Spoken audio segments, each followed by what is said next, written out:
అలసిన వాణిని ఊరడించు మాటలు. సహోదరుడు భక్తి సింగ్ గారి యొక్క పరిచర్య నుండి అనుదిన ధ్యానములు. ఈ దినభాగము డిసెంబర్ 4 చదువుచున్నాను.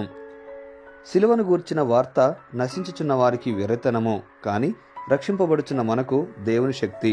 1 కొరింథీ 2:18 వచనము. మనము క్రీస్తునందు జయ జీవితము జీవించవలనని దేవుడు ఎంతగానో ఆశించుచున్నాడు. ఆయన ప్రతి ఒక్కరూ అటువంటి జీవితమును జీవించుటకు అన్ని ఏర్పాట్లు చేసి ఉన్నాడు. గాని ఆయన మరణ, భూస్థాపన, పునరుద్ధానములలో మనము ఆయనతో ఐక్యపరుచుకున్నప్పుడే అటువంటి సంబంధమును అర్థం చేసుకొనగలము. లేని ఎడల జయ జీవితమును కలిగిండుట సాధ్యం కాదు. అందుచేత మనము యేసుక్రీస్తుతో మూడంతల విధానములో ఐక్యపరచబడినట్లు నిశ్చయం చేసుకొనుట ఎంతో అవసరమై ఉన్నది. బాప్తిస్మము క్రీస్తు ప్రభువుతో ఆత్మీయ ఐక్యతకు సాదృశ్యంగా ఉన్నది.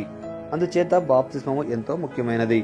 కొరింథీలోనున్న విశ్వాసులు తమకు అందుబాటులోనున్న అవకాశములను బట్టి ఎంతగానో ఆత్మీయంగా ఎదిగి పరిపక్వత గల క్రైస్తవుల వలె ఎదగవలసినది. కానీ వారింకను శిశువుల వలె ఉండి బలమైన ఆహారమును పొందుటకు సిద్ధంగా లేనందున పౌలు వారిని ఈ విధముగా గద్దించవలసి వచ్చెను.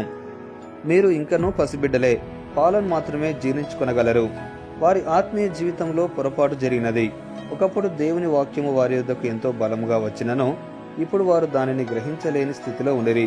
వారి మధ్య ఆత్మీయ మరియు ఇహలోక సంబంధమైన కలహములు కలవు. వారి మధ్య అసూయ, విభేదములు, జారత్వము కలవని 1 కొరింథీ 3:3, 5:1, 6:1 చెప్పుచున్నవి. వారు బావుగా ఆరంభించిరి గాని ఆత్మీయంగా పసిపిల్లల వలె ఉండసాగిరి. నేడు అనేక మంది విశ్వాసుల పరిస్థితి ఇదే విధముగా ఉన్నది. వారు అనేకమైన పతనములతో ఆత్మీయ గొడ్డుతనము మరియు దేవుని వాక్యంలోని మర్మములను అర్థం చేసుకొనలేని స్థితిలో ఉన్నారు. దానిని బట్టి శత్రువు చేత ఎంతో సునాయాసముగా మోసపరచబడి వాని శోధనలలో, తప్పుడు బోధలలో పడిపోవచ్చున్నారు. కొరింథీలో ఉన్నట్లే నేటి విశ్వాసుల పరిస్థితి కూడా ఉన్నది. యేసుక్రీస్తు సిలువను గూర్చి సరి అయిన అవగాహన లేకపోవటయే వారి ఆత్మీయ బలహీనతకు, గొడ్డుబారిన నిష్ఫల జీవితమునకు కారణము. మీరు ఆత్మీయముగా బలముగా ఎదగవలననినా మీరు కూడా యేసుక్రీస్తు సిలువను గూర్చి సరి అయిన అవగాహన కలిగి ఉండవలెను. లేని ఎడల ఆత్మీయ పసిబిడ్డల వలె ఎదుగుదల లేక గొడ్డుతనంలో ఉందరు. నీవు ఎంత కష్టపడినను, ఎన్ని దీర్ఘ ప్రార్థనలు చేసినను, లేక ఎంతో బైబిల్ జ్ఞానము కలిగి ఉన్నను ఆత్మీయముగా ఎదగలేవు.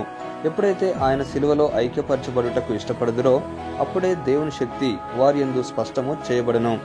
ఇదే సత్యమును అపోస్తలుడైన పౌలు అనేక సార్లు వివిధ వచనములలో వ్రాసెను.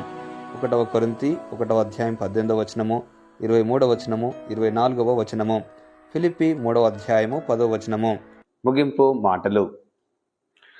నేటి దినవాక్యం ద్వారా ప్రభు మనలను ఆత్మీయంగా నడిపించి సహాయపడి సమృద్ధిగా ఆశీర్వదించును గాక. ఆమెన్. దైవజనుడు భక్తి సింగ్ గారి యొక్క వర్తమానములు, అందులో దైవ మర్మములు, అలసిన వాణిని ఊరడించు మాటలు పుస్తకములు మీ కొరకై ఈ ఛానల్లో అందుబాటులో ఉంచాము.